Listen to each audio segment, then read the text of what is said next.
Good morning. Are you good? So far, so good? Okay. As people are coming in, let me just say a little bit about me because I don't know what Father Praveen told you. And No, I'm going to say about you. you're going to say about me? Oh, Yes. boy. All the better. Okay, you say about me. You want this one? Still working. So as the 8th graders are finding their way here, I want to introduce our speaker, Father Brian Silva. Father has known me since I was seminarian studying at Oblate School of Theology since 2012. So when we invited Father Brian, he said right away, yes, lock me in for this Lenten mission. So Father Brian is a professor at Oblate School of Theology, which is not very far from here. If you go to San Pedro, and then one side is North Star Mall, and the other side is Oblate School of Theology, right? So you find yourself, we didn't go to North Star Mall, we went to the school all the time. So Father Brian Silva is an oblate of the Mary Immaculate priest. They are called OMIs, a French congregation, which has been very strongly in Texas since many years and across the United States. He currently teaches at Oblate School of Theology, pastoral counseling, which I've been a student, and also he is the director of the internship program for seminarians, right? Yes. All the orders. So what is internship? Like most medical students do internship. So somewhere between halfway through our graduate program, every diocese requires the seminarians to be in the parish in their own diocese for one complete year to get to know the parish, hands-on experience, what ministry looks like, what it means to be a priest, be a seminarian, get to know lay people ministries. So Father oversees the program. He was very tough on me when I did that at Selma. So he oversees that not just for San Antonio, but across the country. Multiple dioceses, they send their seminarians here. So Father Brian Silva has a PhD in clinical psychology, and he has been a very a prominent speaker, especially in the area of psychology and therapy and counseling, especially for many priests who need help. And he is also a licensed family and child therapist, MFT, from the state of California. So Father has been very cordial to accept our invitation for this Lenten mission, and we welcome you, Father, to Thank you. St. Pius. Thank you. Father Praveen mentioned that he knew me from Oblate School of Theology, and it's really good because we're in this penitential season. And that's how I knew him, was through my penance. I was invited to talk about healing, and so unfortunately I wasn't able to be here last night, so I gave Father Praveen an article that he could share with people to kind of start off the mission. So what I'd like to do is just make a couple of comments in the beginning about that article. If you haven't seen it or weren't able to pick it up, he has it. So you can always just let him know, can you send me that article by email, or I think they printed out some. Is that right? Yeah. So if you let him know that you didn't get it and you'd like to, it basically looks at healing from the perspective of Freud and also from John of the Cross. Okay, it's kind of like the odd mixture of Freud and John of the Cross is like the odd mixture of a priest psychologist doing a Lenten mission, right? I approached this and I was telling the priests I live with, the oblates that I live with, I said, can you believe that a psychologist is doing the Lenten mission? And they all laughed and said, you? So let's see how this goes. I think it'll be fun, but hopefully it gets us thinking a bit.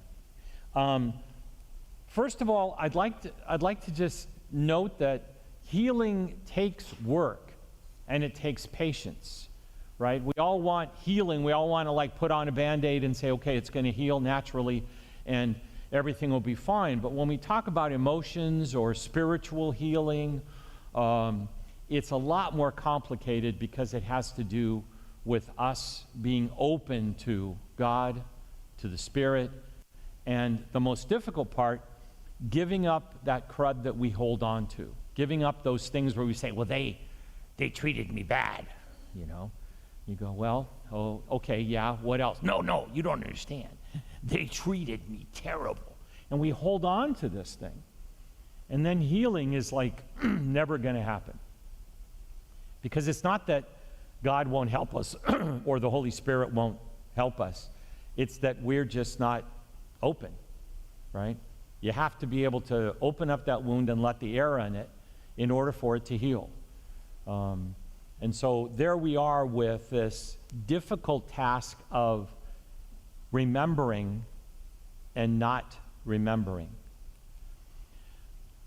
The article talks about Freud and mystics in general, but John of the Cross in particular. And so what you see is Freud's idea was that our unhealth had to do with our attachments. So as a baby, when we cried, did mom come to our aid? And did we get used to the world is a supportive place. The world is a good place. We will be taken care of, right? And he also believed that we had basic drives and urges. Now, we won't get too much into those because they're not really helpful to our spiritual healing or our healing of those things in our lives that hold us back in the relationship with God. But we all know that there are those underlying I wants, right? I want money, I want power, I want to be noticed, all of those things. We want other people to recognize us. And maybe like when I was in school, it would have been at that time in my life, I was a very good student, but I was also quite funny. So I got in trouble because I would make jokes or imitate the teacher, and then I would get noticed by my friends, but the adults in the room wouldn't be very happy. For all of us, there are those ways in which we attempt to be noticed, taken care of, affirmed. Some of it has to do with power or money. Some of it has to do with other things.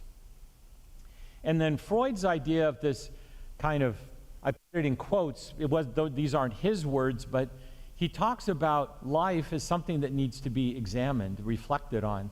And so what we know about Freud is that he was famous for the couch. He was famous for having his clients lay on a couch and just talk, and the therapist wouldn't say much of anything. And at the end, the therapist would just say, our time is up. I'll see you next week. Because any kind of interaction would mean that I'm either affirming or not affirming something that the client has said. We want the client to become aware and to examine their own lives and to confront their own basic urges and to look at their own attachment patterns so that they're more aware. For any of us, if we think about it, when we say it out loud, it's different than when it's in our heads, right? The famous example might be we just went through Christmas and New Year's, and in New Year's we always make these wonderful resolutions, right? Mine has been for the last probably 25 or 30 years, I'm going to go to the gym, I'm going to lose weight, I'm going to get more healthy. And now at my current age, I'm not sure that's going to be possible, okay?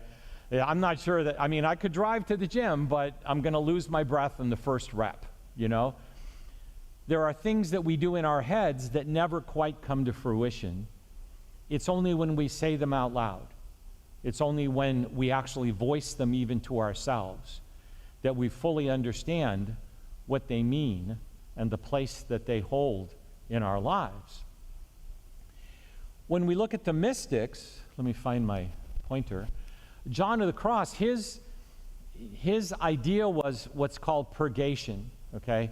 He wrote the Dark Night of the Soul while he was in jail, basically. He wrote it mostly afterward. But when he was in prison, he wrote this because he experienced this lack of everything. The lack of sufficient food, the lack of fun, you know. In prison, in case you guys didn't know, in prison there's no recess. There's no PE, okay? So he didn't have much of a chance to do anything, and he was reflecting on just spending time with himself, reflecting on his life, and reflecting on the lack of all of those things outside that we usually count on for supports. Calls from friends, being able to go out and do things, being noticed by other people. So for John of the Cross, his purgation, his lack of, think of it as, you know, the same root, the word as purgatory, his purgation was the thing that led him to look at what's going on here.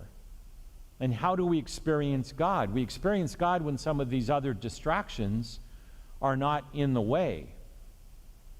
And so his idea was we change through love. We change by opening our lives, getting rid of a lot of that stuff that's in the way, and allowing God to fill the space that's created. That sounds kind of magical. I can't tell you how that happens.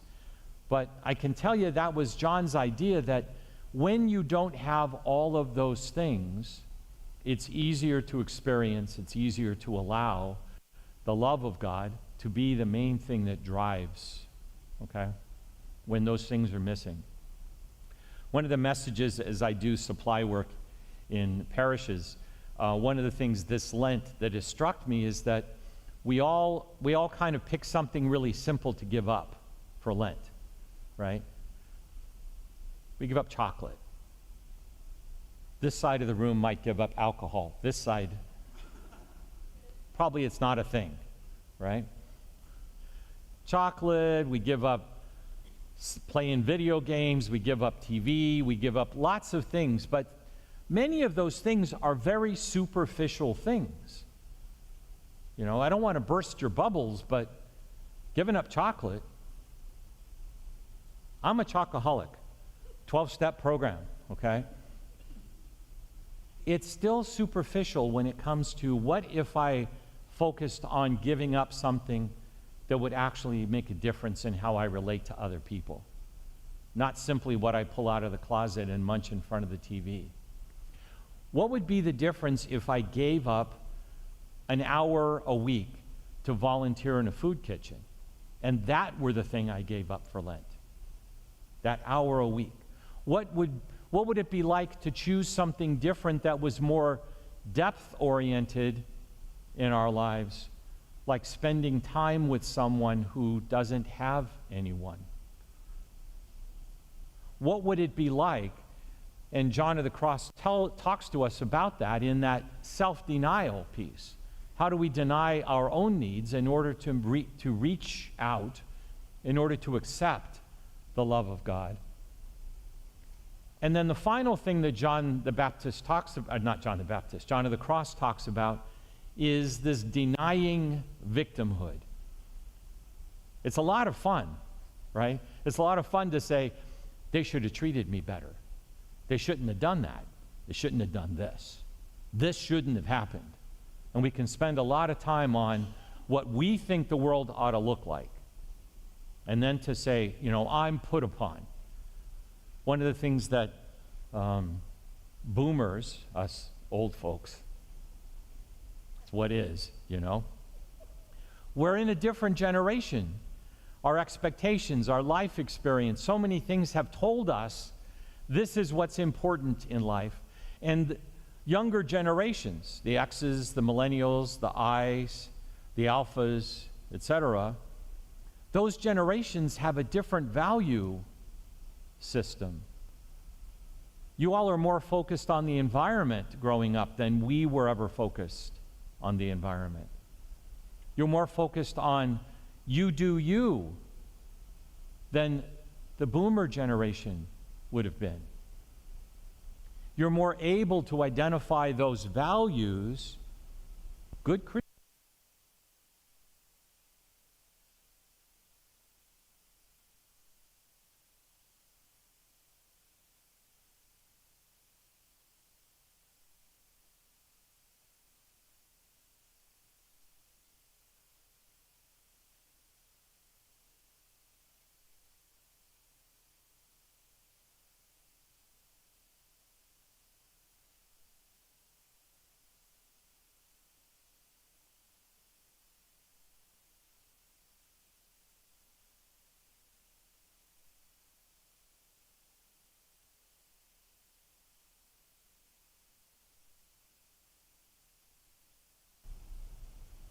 All right, is that better? There we go. The hard work of healing leads us to seek solace. The hard work of healing, the hard work of Lent, which is about change, growth, deepening our understanding of God, accepting more readily the love of God, transferring that love of God to others in who we are and how we treat people, it leads to solace. So the hard work of looking at money, sex, food, gratification, human recognition, all of those things that will draw us deeper into who we are on a day-to-day basis, that's hard work. But that's what John of the Cross would say leads us to understanding and accepting, opening up to the love of God. Some find it easier to remain victims. A lot of people will find it a lot easier to remain victims than to delve into the difficult parts of our life and really make positive change in who we are. And they'll never pass through that dark night to a place of love and a place of healing. That's unfortunate, but true. Probably in all of our lives, we could identify people who are more focused on it's them, not us. It's those people that are causing problems in my life, or problems in society, or problems in the world, not me. And when we're focused in that place, we're not really focused on what God is doing in our lives. John of the Cross has this wonderful quote. It's at the end of the article that I shared with Father Praveen. If then I am no longer seen or found on the common, you will say that I am lost, that stricken by love, I lost myself and was found. John is trying to say, if I don't look like everybody else, if I'm not found on the common road, and you think, well, Brian's gone, he's lost, what's happening is I've been found through the love of God and the opening, the emptying of me to the acceptance of God. That's really what he sees as healing, and I think there's something to that. If we look at our own lives, there's something to the when I'm not so involved in pointing at other people or pushing away the responsibility, and I open myself to the pain of looking at those things and accepting the love of God, that's when I'm going to be better off. Now, the main part of what I wanted to say is after that article, and so do you like the face on the left, the face of contempt, or do you like the face on the right? Which looks more attractive to you, right? Is it the contempt of the kind of, or is it Jesus' face? When we look at the face of Lent for us, when we look at the face of our world and what's around us, we have to make a choice. Are we going to be victims? Are we going to be involved in the values of the world? Are we going to allow our own internal dialogue, our own internal set of thoughts to guide us? Or are we going to step back from that and look to the dialogue of God, the dialogue of love, the dialogue of compassion in our lives? So I think there's something in this that might be helpful. Today, this morning, I'd like to I'd like to touch upon 10 key points. Tomorrow I'm going to do it differently, but today I'd like to just touch upon 10 key points. And hopefully some of these strike a chord. Hopefully at the end of this morning, some of you go away saying, you know, that one was really interesting. I want to think more about that one. Okay? So let's see where this takes us. I'm just going to go through the 10, and then I'm going to go back and do each one. Okay? So number 1, inner healing, that journey requiring the decision to release inner unhappiness and choose peace. There's a phrase that we often say when we hear someone bring up a problem, right? We say, well, it sounds like a personal problem to me, right? There's 4 basic types of healing that we could think about. The first one is healing of our souls for salvation. It's kind of what we're here about. Why would you show up at 9 o'clock in the morning in a church if you weren't about some kind of Lenten change? There's physical healing. Our body notices, okay, there's some break in the skin and we need to put a bandage over that to keep it from getting infected. And then it just kind of continues to grow until it heals. There's inner healing. And then finally, deliverance from evil spirits. Deliverance from those drives and urges that we would identify as, that's not a good thing for me. Whatever it might be. Money, power, sex, chocolate, whatever it would be. Number 3 is inner healing may involve recognizing and renouncing deep-rooted vows, deep-rooted beliefs, right?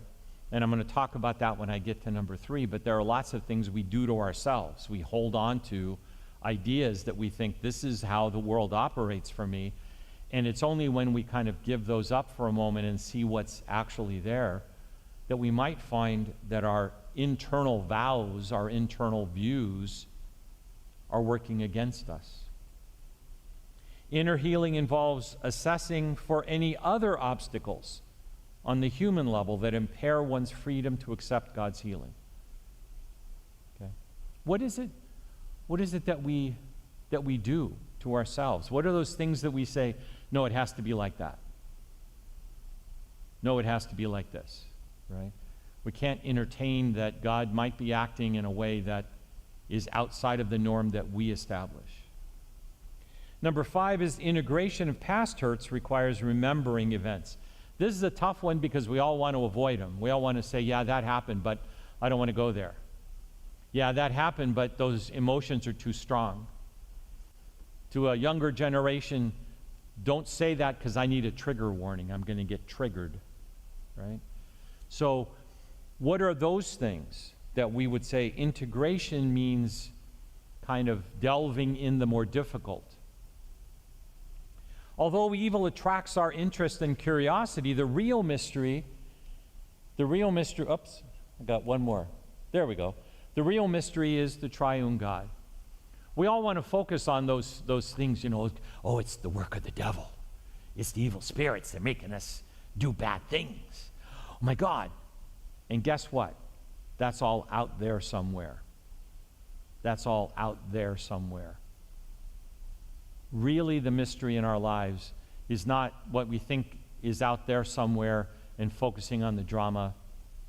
It's inside of us. How do we organize our Lenten, our lives, so that we're more easily accepting the love of God and bringing it to other people? Priests are called to be the front lines in the spiritual battle against evil and sin, right? It's what we do every day. It's the Eucharist, it's the sacraments, it's the ways in which the priest is present to people to help people kind of look at what's taking place in a more godly, Christian, Christ-like manner.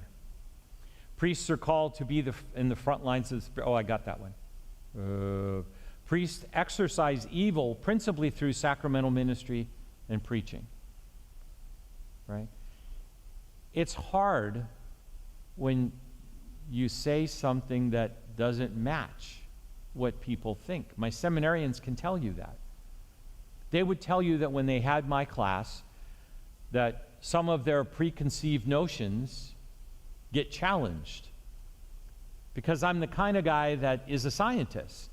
So they want to bring up the Pope's letter, and I say, great, where did he get his data? And then they all, what's the Pope? I say, yeah, it's true. And where did he get his data for the letter? Where did that come from? He's saying something meaningful. Where did that come from? What is that? When we begin to say, what does my faith really entail? What do I have to do with it? That's when I think we find that we want to hold on to the status quo, even if we know the status quo isn't sufficient. I think as a church, we have a really difficult time with adult education because of that. You know, we all have kind of a Christology that's from First Communion when we were 7 years old. That's what Christ looks like. It's the guy in the sandals and the long beard and the flowing white gown. Okay? There's more to it. And as adults, we know that. But it's hard to kind of delve into that because we still have this image, right? Ordinary activity of the devil is temptation. Ordinarily, you know, the church would say that's the influence. That's temptation is the influence of Satan or the influence of evil spirits. As a psychologist, it's human nature. All of us do it. We just do it in different ways. Some people are tempted to overeat. Other people are tempted to undereat. Some people are tempted to treat others with respect. Some are tempted to treat others with disrespect. Some people see themselves as being more important than others. Some people see themselves as being less than others. It has to do with how that ordinary temptation takes place. And then finally, prayer, fasting, the virtues of faith, hope, charity, and the Eucharist are our most potent tools. Not at a superficial level, but at a real level, a deep level. Okay? Think about what you would change in a very simple way that might make a difference in how you see your faith. When I was young, I was one of the reasons actually that I became a priest was I was a youth minister in a parish, and my specialty was designing retreats and pulling off all kinds of retreats. And one of the things on one of those retreats in a place that none of you probably have been, Monterey, California. You been there? Yeah. Beautiful place. Rocks, ocean, beach. Anyway, in one of those retreats, we were having Mass, and the priest just invited us out of the blue. He said, make this prayer your own. And as we prayed the Our Father at Mass, I dropped thy and put in you. Our Father who art in heaven, hallowed be your name. Your kingdom come. Your will be done. And I just changed it for me. It's one of the things, probably the only one, that stuck with me for 40 or 50 years because it really, for me, it embodies my doing it in a deep, conscious fashion, right? It's not changing anything big. It's simply saying, my vocabulary doesn't usually include thy and thou. So let's just put it over there, and let's use the words that I would normally use. But I can tell you that when you choose something like that for yourself, in your own prayer life, it deepens the understanding because it takes away that kind of, the little old, what we used to call the little viejita, the viejita with the rosario, who's in the front of the church during the week.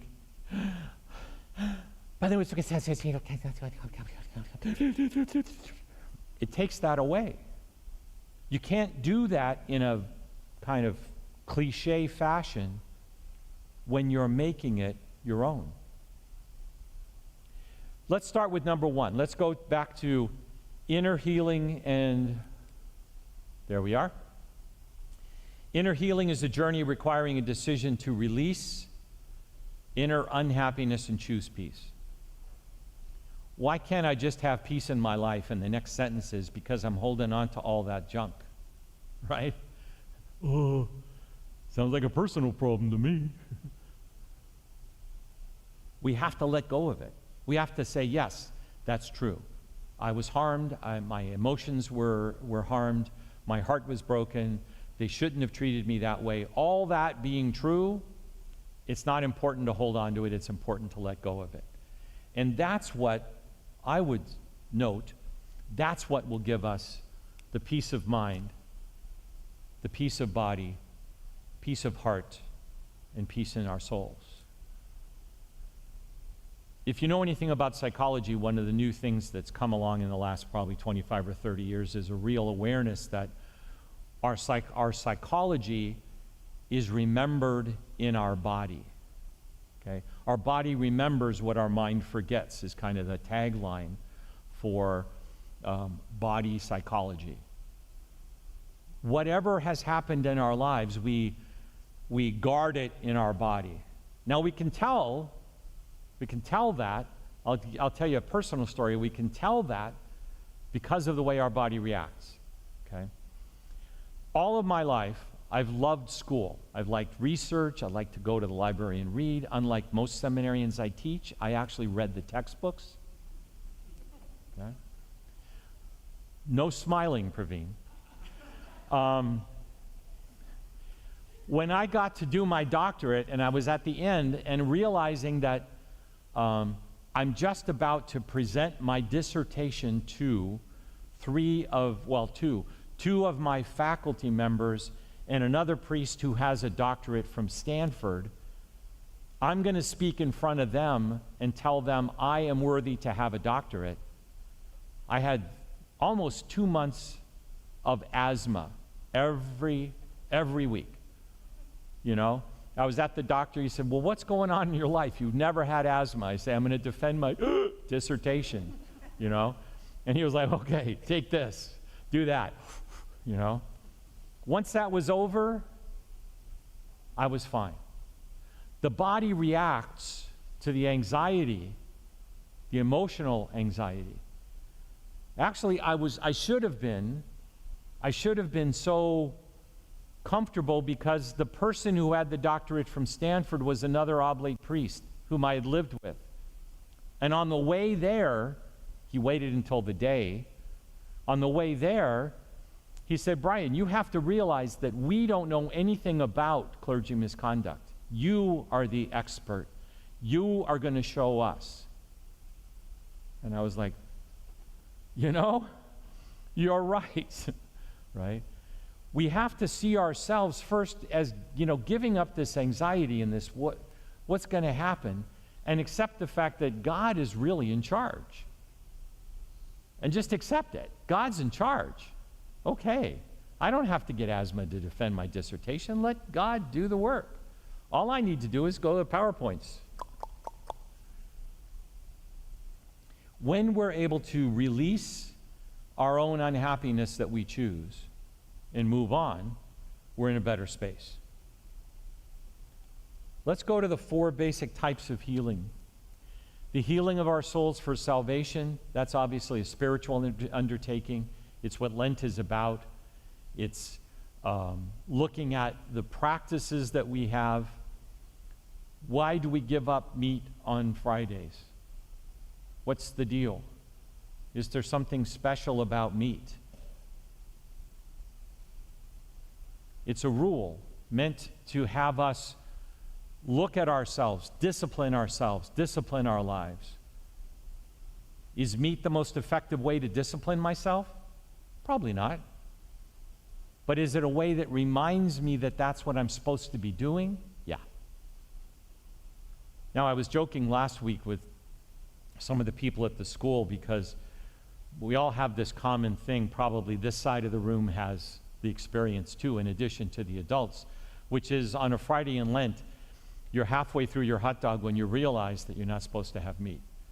And then the hard decision in life, the hardest decision you'll ever make in life is, do I finish the hot dog or do I throw it away and waste food? Okay?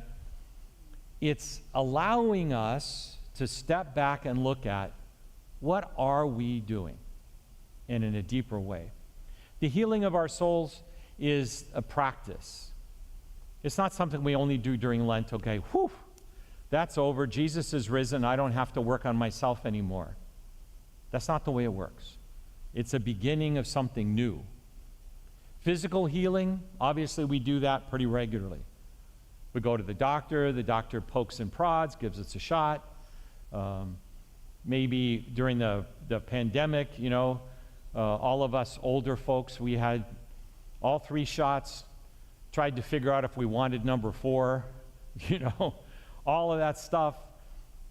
Physical health is something that we're well aware of. Our spiritual health, we're probably not as conscious of.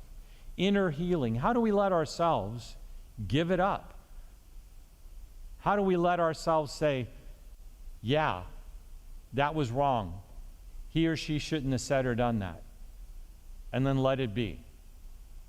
Rather than holding on to it and saying, yeah, they shouldn't have done that. Yeah, they shouldn't have done that. Yeah, they shouldn't have done that. Yeah, I'm a victim. Yeah, they shouldn't have done that. And all that does is make us unpeaceful on a regular basis by choice. And then finally, the deliverance from spirits. Confession, anointing of the sick, all of those things, sacraments, are designed to bring Christ to us in a way that says, God is more powerful than cancer. God is more powerful than anxiety. God is more powerful than depression. God is with you every day, all the time. And if we believed it, we'd be looking around every time we had a bad thought. We'd go, oh shoot, God's here somewhere, I better be careful. Somehow we see it as a compartment in our lives, and then it doesn't really work for us. Number 3, inner healing involves recognizing and renouncing those deeper rooted inner vows. These are the things we do to ourselves, okay? Never again. And we hold on to, never again will I allow someone to. Never again will I. Wow, that's an awful lot of energy. And we don't really mean never again, because it's probably going to happen again. And then we're going to have to, once again, devote all that energy to never again. One of the psychological things when I was doing counseling, I've been a priest for 40, not quite 40 years. 39, 1985, yeah, 39. And one of the things that I figured out along the way was that we do these things to ourselves and we don't recognize it. When I would talk to people in the parish, well, Father, you don't understand. They're my mother-in-law, my daughter-in-law, my son, my daughter. They don't. Yeah. So what are you going to do? I don't know. I'm just going to hold on to it because it's good energy. Negative energy, but good energy, right? We do this thing to ourselves where we don't recognize it and renounce it. Our deeper thoughts, never again. I swear, even better, I deserve better. If you really believed it, you'd probably say, I do deserve better, and I'm going to be cautious about that relationship. I'm going to be cautious about that place. I'm going to be cautious about this thing. But what we end up doing as human beings, because we're weak in that sense, is we end up saying, never again will I, and then we end up doing it again. And that's pretty much the way sin works. Sin works that way because we're weak. It's okay. We're weak. Embrace it. Embrace the weakness and let God be the strength. Now, how you do that, that's going to be in your own life. You're going to have to figure out how you let go of the mother-in-law problem.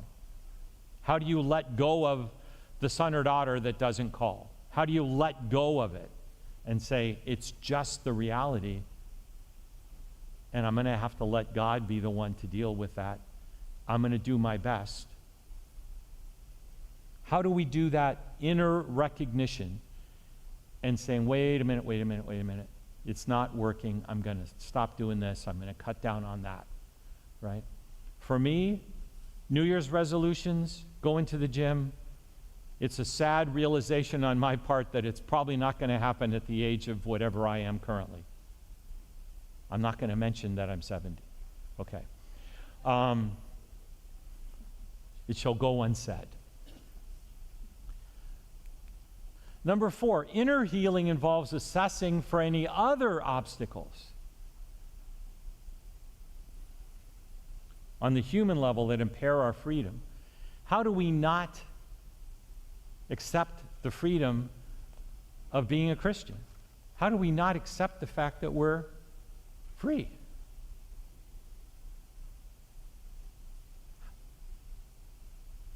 We bound ourselves up and then say, well, I feel bound. Okay, then cut it out, right?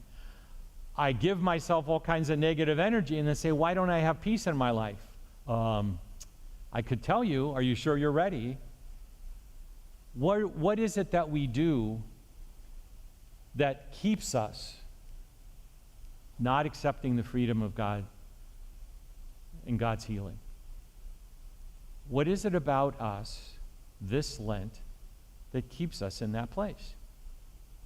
How many times have we gone to confession and then walked out of the confessional, and 2 days later we're doing the exact same thing that we know is wrong for us?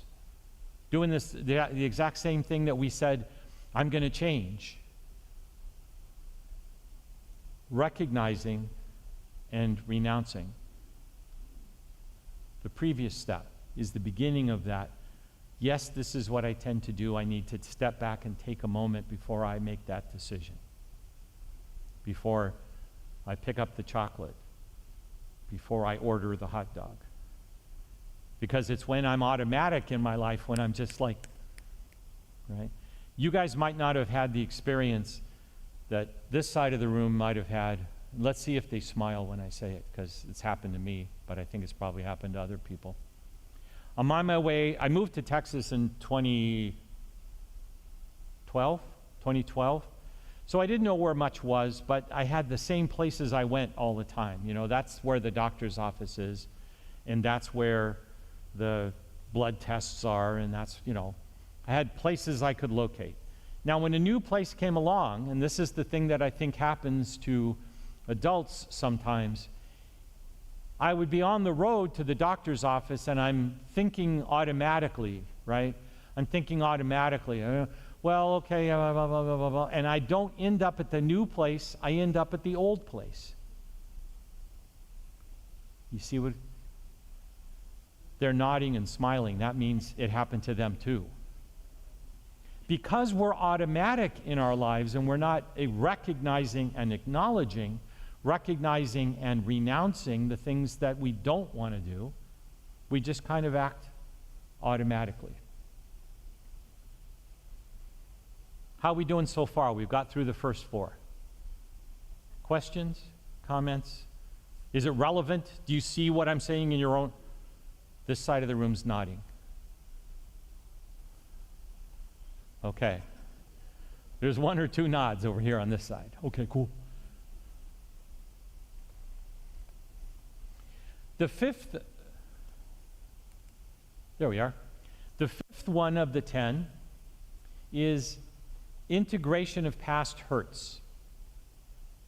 This is a hard one because it requires us to go there, right? That's the phrase we use. What's the phrase we use when we don't want to recognize something? I don't want to go there.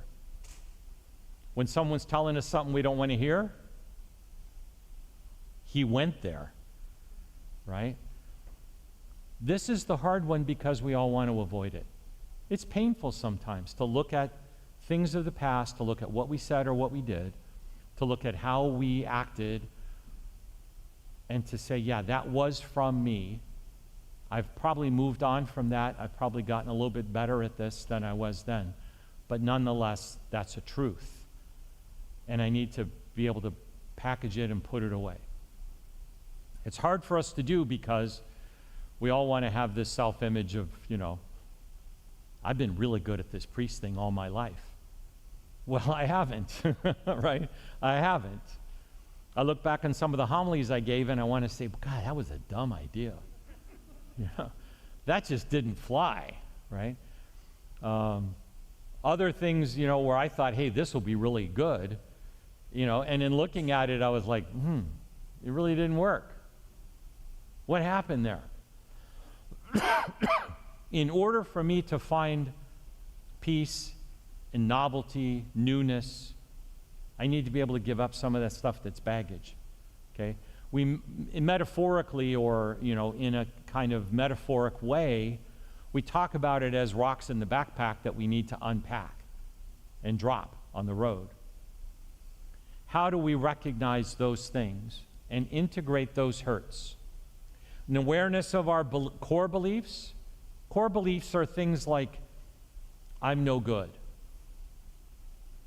And if we operate our lives out of a core belief of I'm no good, then anything we do that's positive is an accident. Well, it's not usually what I do because I'm no good. Bad stuff we do, that gets to be big. See, that's just an indication that I'm no good. You see? It's when we can give up that stuff and we can say, okay, what is it? What's the impact? What do I need to do? What's my core belief? If my core belief is I'm no good because my grandfather said you'll never amount to anything, and I believed it all my life, and now I'm old, and I still believe it, there's something wrong with that picture, because Grandpa's been dead for a long time. I should have given that up. I should have said, I've amounted to something in the process, but I'm still trying hard to push to make something of myself and not recognize where I am. Personally, when I was growing up, there was a lot of negativity in my house for a lot of reasons. And I was told, you'll never amount to anything. I'm a priest. I have a doctorate in psychology. I have a master's in counseling psychology. I have a master's in theology. I have a bachelor's in philosophy. I have a bachelor's in religious studies. At least on the educational side, I've made something of myself, and now that comment at the age of whatever, it really doesn't make any sense. When we can do that, when we can look and say, what is it? What are my core beliefs about me and about the world? And we can put those in a different place. We might be more successful at integrating the hurts, and those hurts becoming motivations instead of obstacles. Examining our core beliefs for validity. Are they right? Is it right that I'll make nothing of myself? No. It's not valid. From a scientific standpoint, there's no evidence that that's the case. There's evidence to the contrary. How do I accept that? How do I accept that that's the case? Okay? Challenging them where appropriate. Giving them up where appropriate. Grandpa didn't know what he was saying. Grandma didn't know what she was saying, and she told me that, and it's not true, and I need to get rid of it. I need to not let that be a core belief of who I am. Jesus tells us who we are. We are loved by God, and we are important in God's reign and God's kingdom. Do we believe it, or do we just go, gee, that's a nice scripture? Wow, that's in the book. Cool. Okay, on with bicycle riding. What do we do in integrating those experiences in our lives, positive and negative, to challenge our core beliefs about who we are, how we relate, how we ought to relate?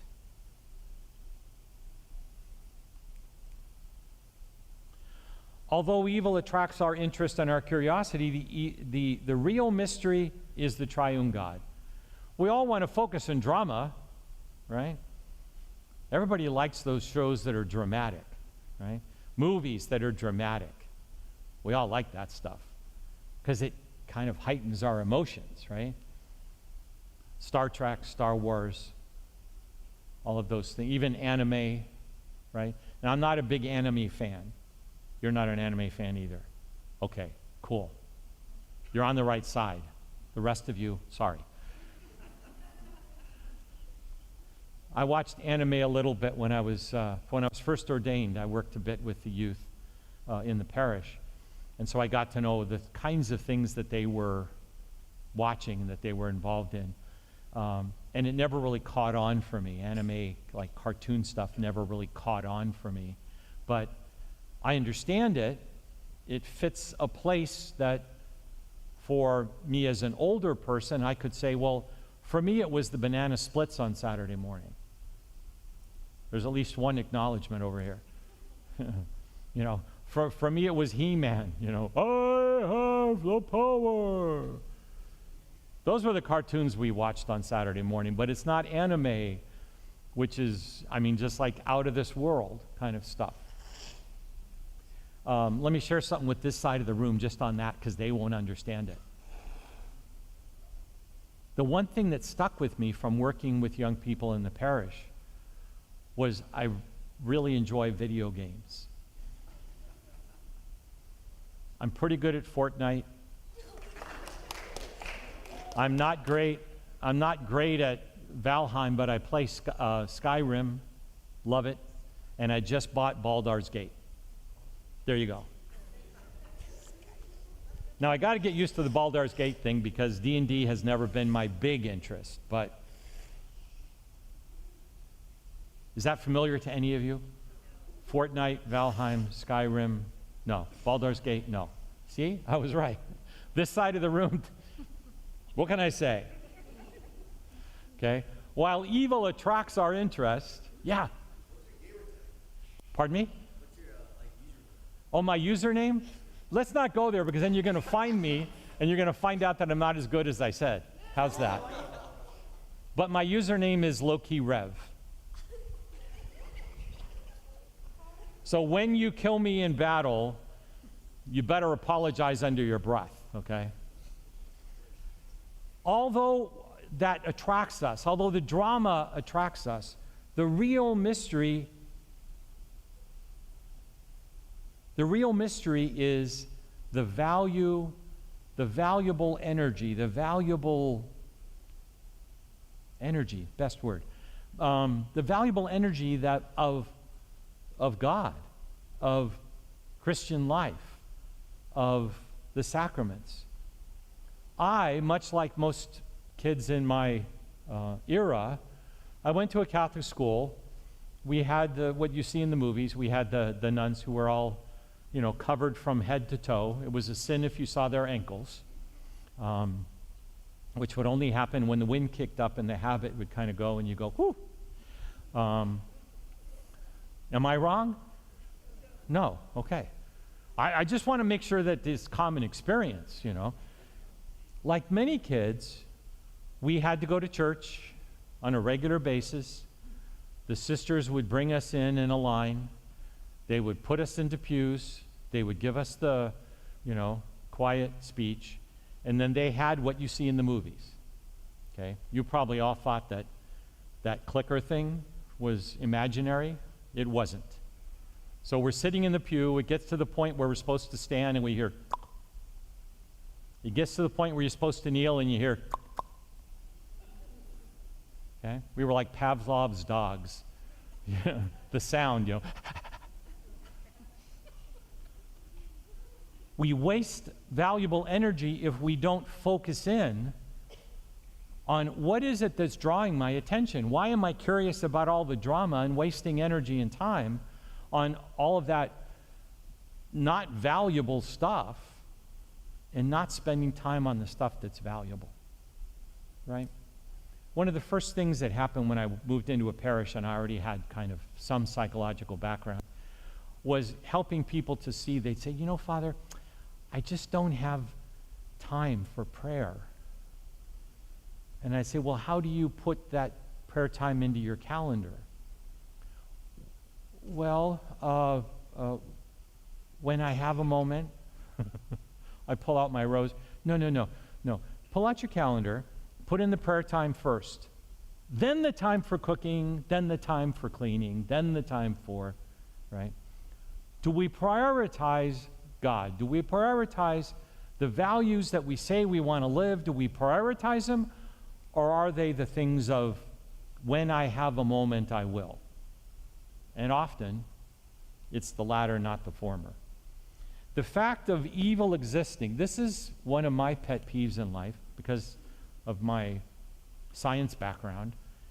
The fact that evil exists is not a proof that's causal, right? Because the devil exists, that's why I can't get any peace in my life. Wrong. Because the devil exists, I have to be cautious. But the peace I have in my life, that's a choice I make. It's not a choice someone else makes. The peace I have in my life is not a function of evil spirits running around the world. It's a function of my engaging in that negative energy and being attracted to that drama that isn't really helpful to me. Number 7 is priests are called to be in the front lines in the spiritual battle. It's an ordinary part of what we do, right? It's an ordinary part of what priests do. It's not extraordinary in any way. Almost everything that we do is geared to how do we bring Christ, bring those values of compassion and love to other people. It's what we say, right? What we believe is this triune God. I believe in one God. I believe in Jesus Christ. I believe in the Holy Spirit. And then I believe in the universal church. If you notice, anytime the C in Catholic Church is small, and that's because it's not referring to the capital C, it's referring to universal. The word Catholic means universal. The capital C is the Roman Catholic, church. It refers to a capital. So what priests do is this front line in spiritual battle to help people be aware of sin. Okay? Now, I tell you, some of the priests I live with, they would see my playing video games as sinful. Why are you doing that instead of spending time reading academic books? I already read the academic books and they're boring, so let's play a game. We have to look at those things that remind us, that bring us examples. Okay? Priestly life ought to be that example. It ought to be the Word. We're called to be signs of God's healing. We're called to be signs of acceptance and love and compassion. Now, I realize that some of us aren't. I've met them and I've lived with them, right? They have this thing on, but when they're out there in the world, they're different. That happens. That's human nature. I'm a priest. I'm not perfect. Never going to be. But I'm aware. I acknowledge those things that are in the way. I focus some energy on trying to change those things that are in the way. And that's what we all could be doing as we look at our drives and what we do.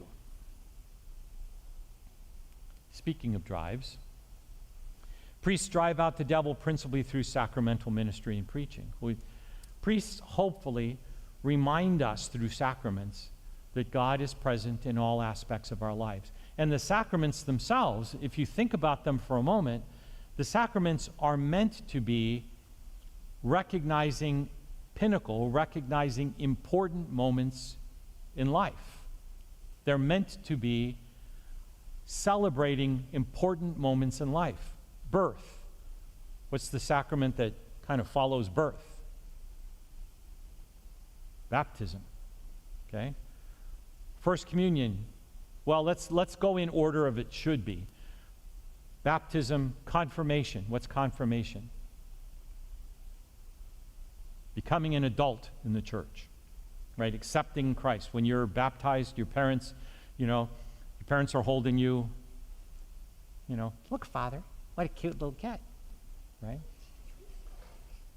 And the priest asks your parents, do you accept Jesus? Yes. Do you want to live this kind of? Yes, I do. I want to live this kind of life. Okay, good. But you're a baby. They're not asking you because you wouldn't know. You'd be going, ha, ha, ha, ha, ha. They ask your parents. So at confirmation, what happens? You get the opportunity to say, you know what they said back there? I believe it, and I want to live it, and it's meaningful to me. That's what confirmation is about. And then finally, you get to eat at the table, communion. Finally, you get to be fully initiated in the Eucharist, and that's when it all comes to fruition. That's when it all arrives. You're an adult in the church. You're admitted to the table. Okay?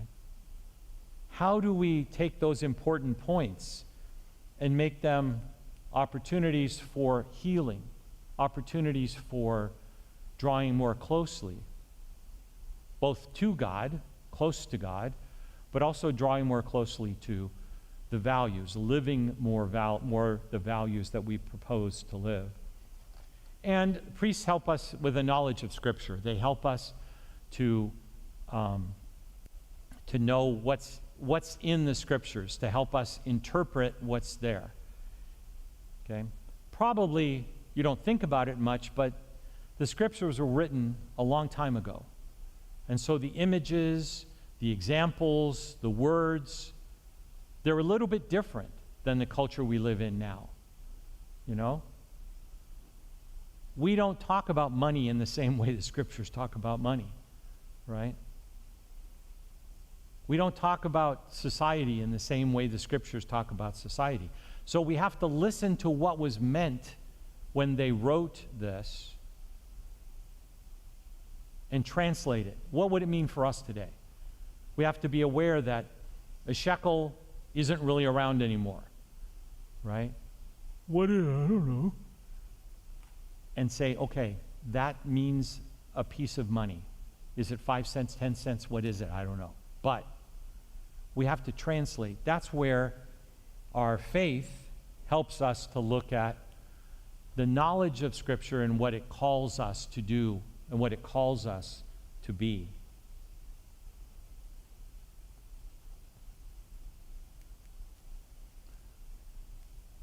The ordinary activity of temptation. I figured when I put this together, I tried to figure out how to include the 7th and 8th graders in the pictures, and I couldn't figure out how to do it. I suppose I could have found a picture that would have struck like these do for adults, but just to know that our temptations are varied.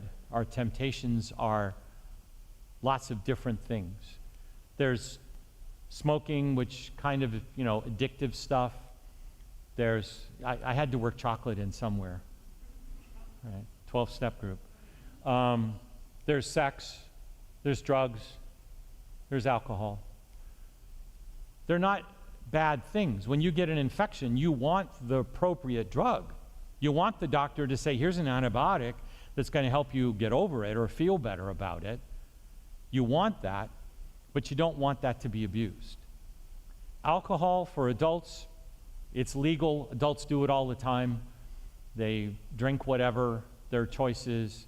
I just picked this because I had a picture of Don Julio, but it wouldn't be the thing I would drink. But those attractions, those activities that tempt us, we need to be aware of. And those are ordinary things every day. Every day, you all are tempted by something, whether it be fame or whether it be getting noticed and affirmed by your friends or whatever. The temptation is to do something which isn't like you, to do something which is not good for you, because in the end you're going to go, gosh, that really wasn't good. I shouldn't have done that. That didn't help. That just caused me a problem, okay? When I was in elementary school, it was, as I said, I was quite funny. And so I was often labeled as a smart aleck, but I had good grades, so they had to kind of give me a little break, you know. Except for what was her name? My 8th grade teacher, Jeanette, Sister Jeanette. She was about 6 feet tall, linebacker for the Packers on the off season.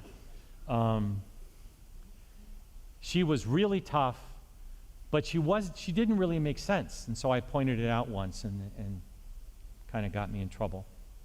Shall I tell that story or no? Yeah, this side wants that story, you see? It was in 7th grade, and I was hoping she would not be my 8th grade teacher. Don't ever get yourself in that, right? Oh, she doesn't teach 8th grade. Guess what? She did. But I was a very good student, and she had always said, if you don't do anything wrong, you have nothing to worry about. You're not going to get in trouble for doing the right thing. And so someone was talking in class, and she couldn't really identify who it was because she was at the board. And when she turned around, she said, okay, the whole class is staying after. I was like, whatever, right? So when the bell was about to ring, I pulled my books out from under my desk and laid them on my desk, and I'm getting ready for the bell to ring and classes to end. And she says, Mr. Silva, what are you doing? And I said, I'm getting my books. She says, well, the whole class is staying after because I can't figure out who was talking. So I raised my hand, and she called on me, and I said, Sister, if I'm not supposed to worry about doing the right thing and I wasn't the one talking, why am I being punished? To the principal's office, Mr. Silva. So there I was in the principal's office. And Sister Mary Immaculate, I remember her name. She was the principal. She was a short, kind of heavy-set gal. So in the habit, she looked pretty formidable. You know, she was a linebacker, I think. She said, you will apologize. And I said, no, because I was right. If you tell me I shouldn't worry and I'm not going to get punished, then don't punish me because you can't figure out who was talking. That was not a happy time in my life. Don't ever do that.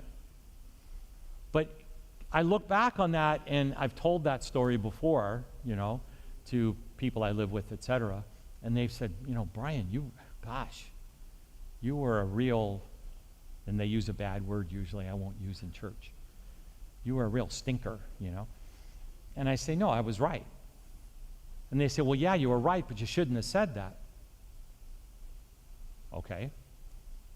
I can accept that I probably shouldn't have said it when I was 8th grade, 7th grade. But I was right. What do I do with that now at the age of 70? What do I do with that? How do I say, yeah, there's some part of me that wants to be right all the time, that wants to be right and say things that probably aren't the thing to say, even if I'm right. And acknowledging that means I'm a little more aware on those daily bases when I have to deal with nuns or others, not just. Right? So being aware of those daily temptations, the temptation for me in 7th grade was to be right.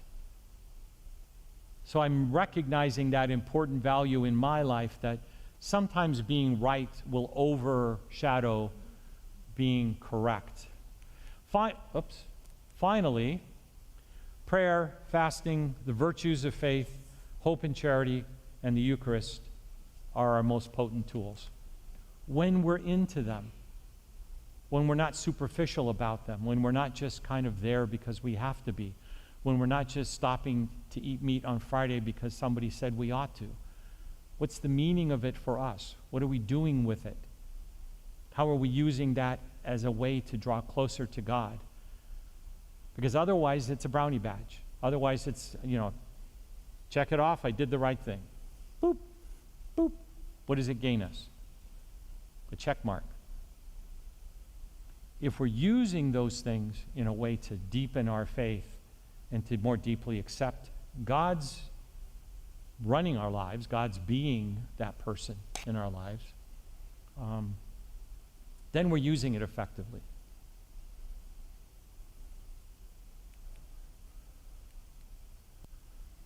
During Lent, what do we do to change the outcome of our woundedness? What do we do during Lent that when we arrive at Easter, we're a little bit more able to say, I've made some good changes? Okay? In my own case, I've done this for 70 years. I could do it all over again the same way, but it's not going to get me very far. What are we doing during this Lent, today, this time, 2024? What are we doing that will make us different when Easter arrives?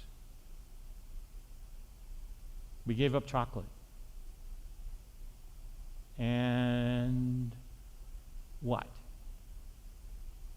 What are we doing more deeply in who we are and how we live, drawing closer to God, looking at our own lives and acknowledging those things that might be in the way, that might be difficult, and arriving at Easter as new people? How do we do that thing?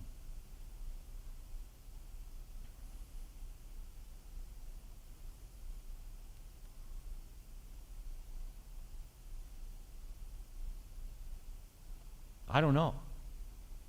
I can't tell you. Because it's for you to pick. And it's for you to pick. During Lent, what are we doing? How are we doing it? What's the impact?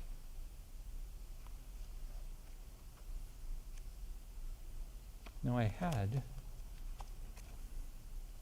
probably stuck it inside of here. I had a story to end with.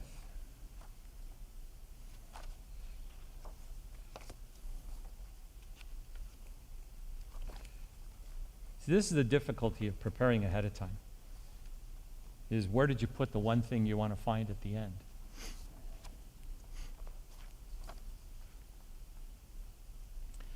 To end, I have a story about forgetting. A story about what we forget. There's a story, perhaps a myth. Typical of mythic stories, it has many versions. Also typical, the source of the version I'm about to tell you is obscure. I can't remember whether I heard it or read it or where or when. Furthermore, I do not even know the distortions I myself have made in it. All I know for certain is that this version came to me with a title. It's called The Rabbi's Gift. The story concerns a monastery that had fallen under hard times, once a great order, as a result of the waves of anti-monastic persecution in the 17th and 18th century and the rise of secularism in the 19th century. All its branch houses were lost, and it had become decimated to the extent that there were only 5 monks left in the decaying mother house. The abbot and 4 others, all over 70 years of age, clearly, it was a dying order. In the deep woods surrounding the monastery, there was a little hut that a rabbi from a nearby town occasionally used for a hermitage. Through their many years of prayer and contemplation, the old monks had become a bit psychic, so they could always sense when the rabbi was in his hut in the woods. The rabbi is in the woods. The rabbi is in the woods again, they would whisper to one another. As he agonized over the imminent death of his order, it occurred to the abbot at one such time to visit the hermitage and ask the rabbi if by some possible chance he could offer me advice that might save the monastery. The rabbi welcomed the abbot. But when the abbot explained the purpose of his visit, the rabbi could only commiserate with him. "I know how it is," he exclaimed. "The spirit has gone out of the people. It is the same in my town. Almost no one comes to synagogue anymore." So the old abbot and the old rabbi wept together. Then they read parts of the Torah. The Torah is the Old Testament.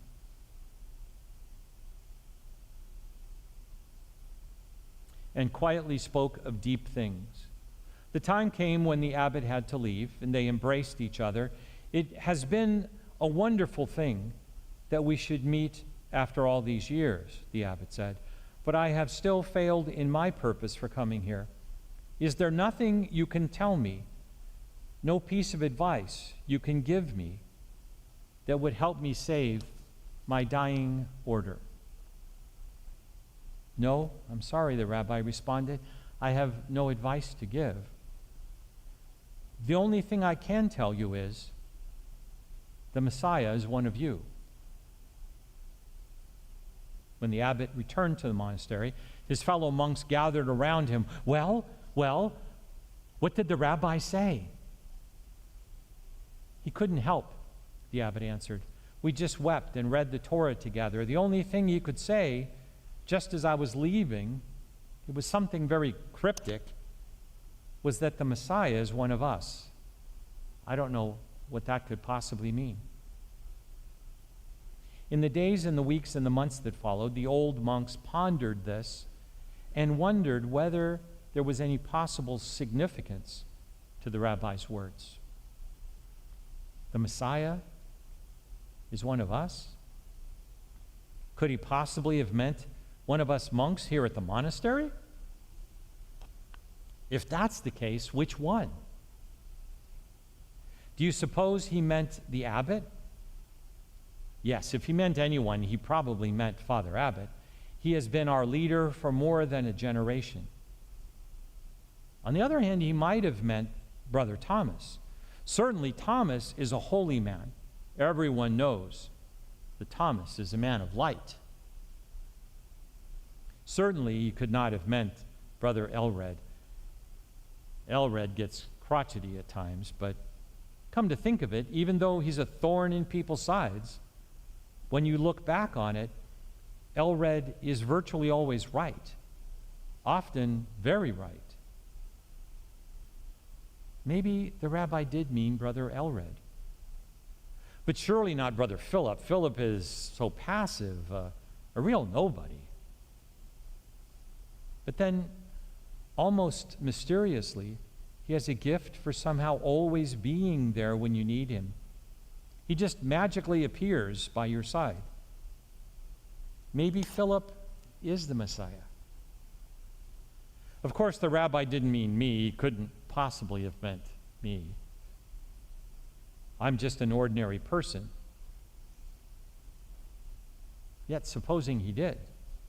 Suppose I am the Messiah. Oh, God, not me. I couldn't be that much for you, could I? Because the forest in which it was situated was beautiful, it so happened that people still occasionally came to visit the monastery to picnic on its grounds, to wander along the paths, even now and then to go into the dilapidated chapel to meditate. As they did so, without even being conscious of it, they sensed the aura of extraordinary respect that now began to surround the 5 old monks and seemed to radiate out from them and permeate the atmosphere of the place. There was something strangely attractive, even compelling about it. Hardly knowing why, they began to come back to the monastery more frequently to picnic, to play, and to pray. They began to bring friends to show them the special place.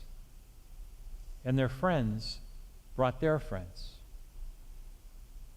Then it happened that some of the younger men who had come to visit the monastery started to talk more and more with the old monks. After a while, one asked if he could join them. Then another, and another. So within a few years, the monastery had once again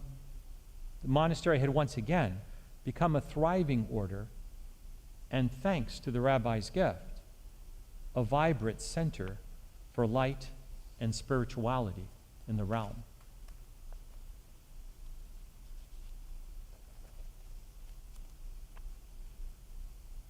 What we forget is important. and what we retrieve is important.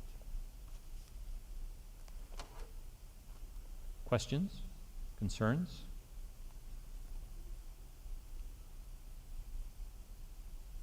Everybody good? Okay. I'm going to share I mentioned it earlier, but I'll mention it again. I'm going to share the PowerPoint in a PDF with Father Praveen, so he'll have it. So if you want to connect with him and get the PowerPoints, you can. I'll add the story so that he'll have the story. It's from a book by Scott Peck. I believe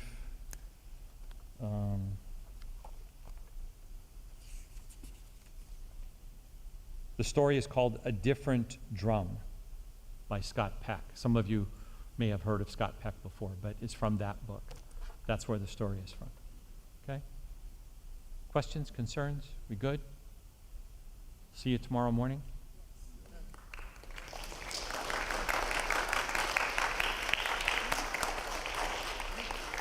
Don't kill me in Fortnite, okay? Be nice. Don't kill me in Fortnite.